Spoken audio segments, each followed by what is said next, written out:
Visit to Nalanda by J.S. and Shubhadeep Chatterjee, revised by Shuman Chakraborty.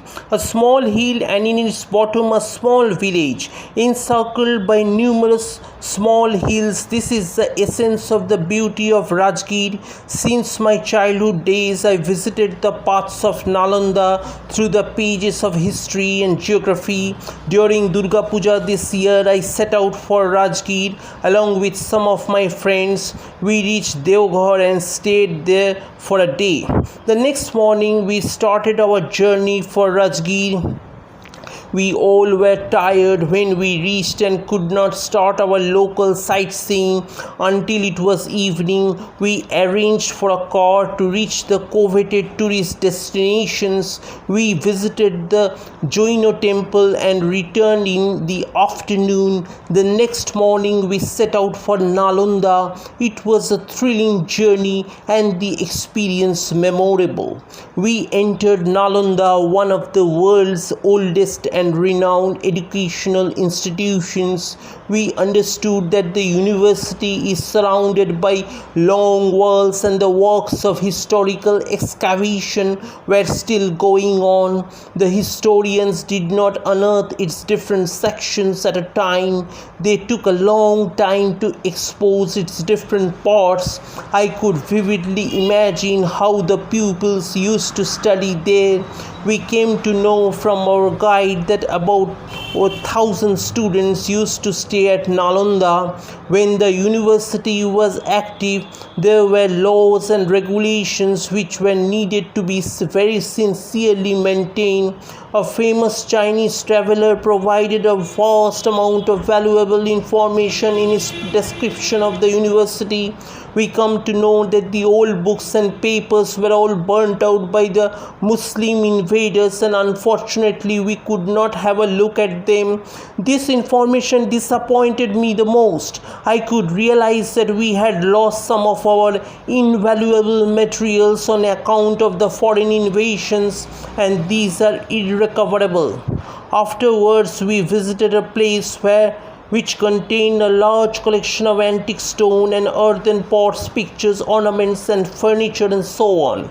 On the way to our resort from Nalanda, my mind was entirely obsessed with the relics of Nalanda. I felt that I was born in a country which was once popular and well known in the field of education throughout the world. It spread the messages of culture all over the globe and quenched the thirst of knowledge of people.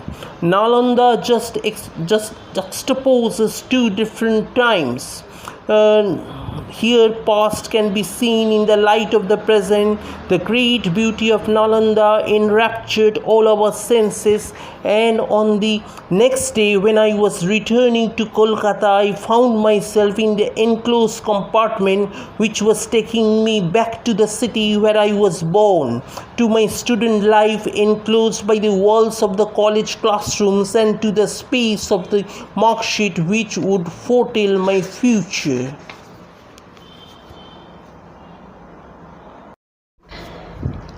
Visit to Kajiranga by J.S. and Shubhadeep Chatterjee, revised by Shuman Chakraborty.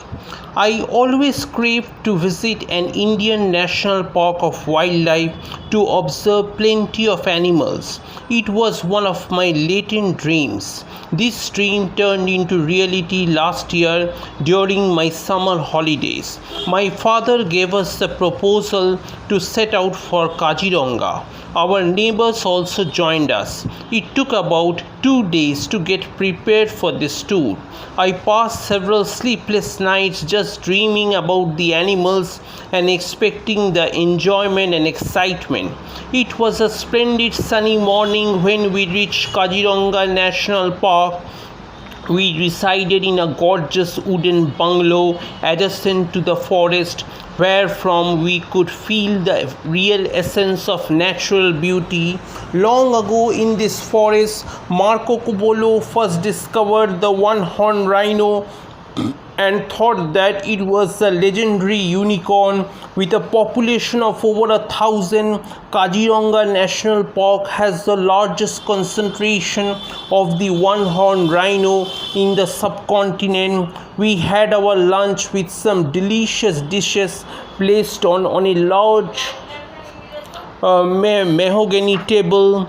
Our mind was craving to enter the forest. In the noontime, we took our guide with us and set out for the wildlife safari. As we were approaching the profound forest area, shrills of different birds filled our mind with ecstatic delight. We did most of our safari on the back of elephants. After a while, when we were about to enter the impenetrable forest, we spotted the most ferocious bovine in the world, the rhino. The rhino was accompanied by her child. They stared at us with a surprising look. It was apparent that Mother Rhino was always trying to protect her offspring from every threat.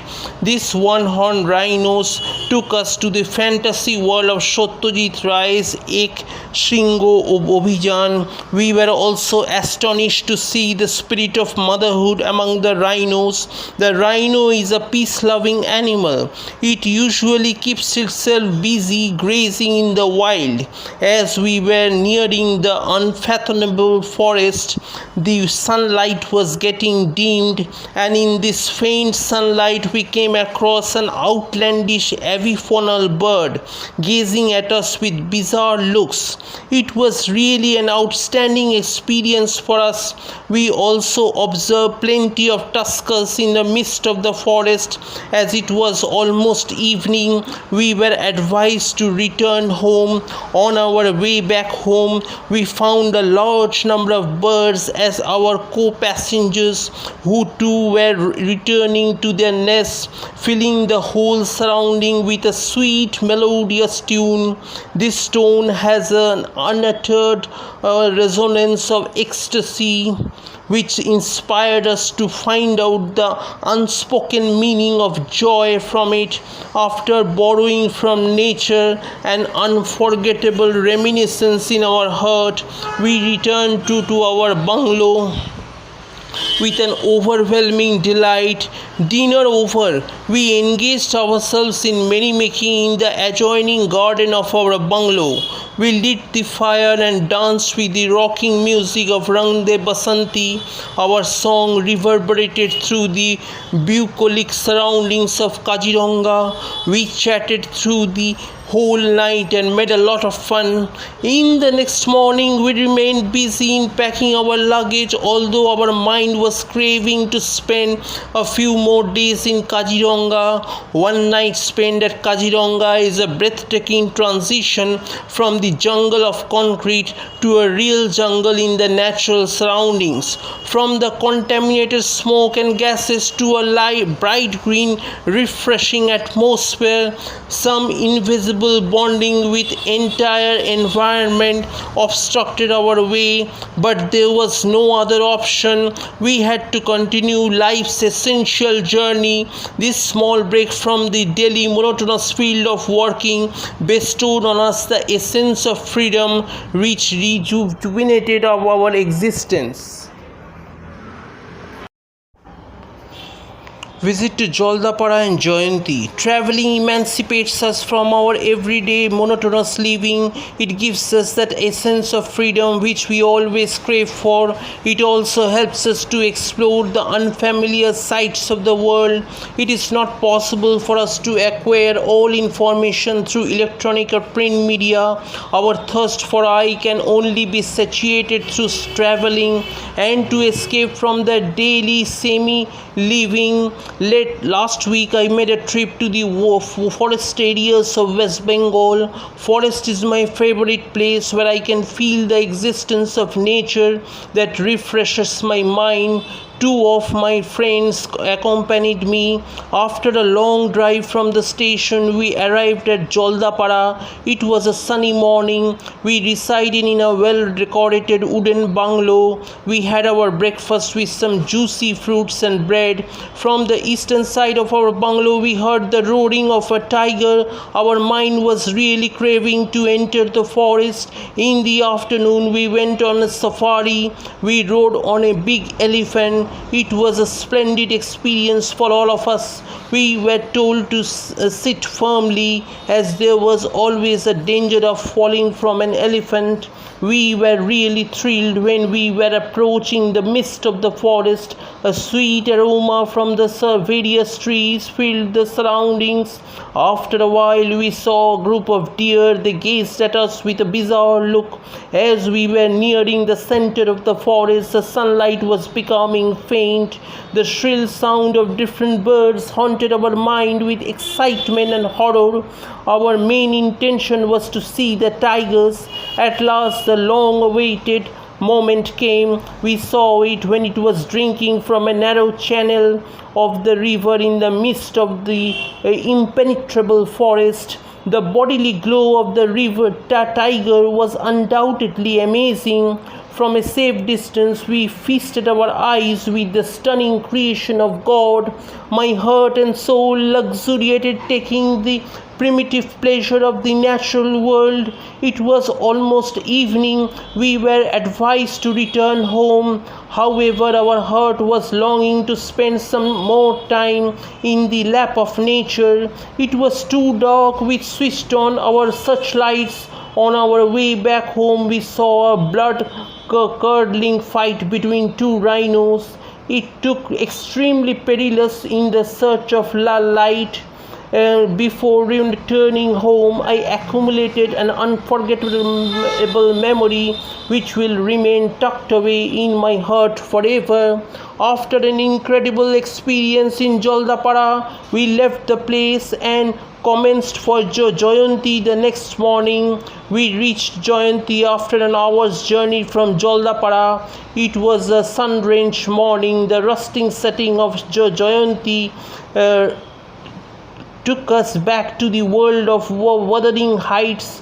The sketches of Emily Bronte were becoming real for us as we were approaching Jayanti. Our bungalow was not so well furnished, but the entire surrounding was really impressive. The primitive mood was prevailing all round our bungalow. In front of our bungalow, some narrow channels of streams were peeping through the sand. The whole area was surrounded by a large mountain. We were eagerly waiting to visit the forest. However, there was no arrangement for safari. We had to walk through the intense forest. We were advised not to go into the deeper forest as it abounded with leopards.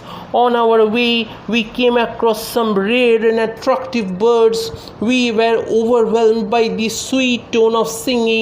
Our mind emerged with a new and multifaceted sensation that we cannot express. As the forest was getting deeper, we decided to move back.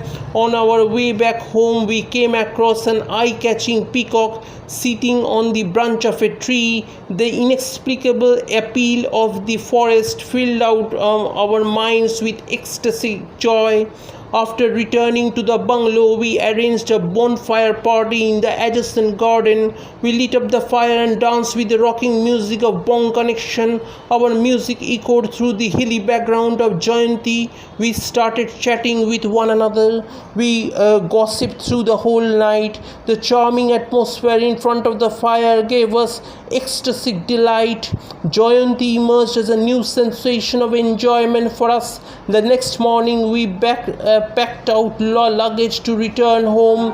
The 3-day outing in the forest area of West Bengal took me back far away from the monotony of everyday study life. I gained a profound knowledge about the rustic atmosphere and loving animals of the forest.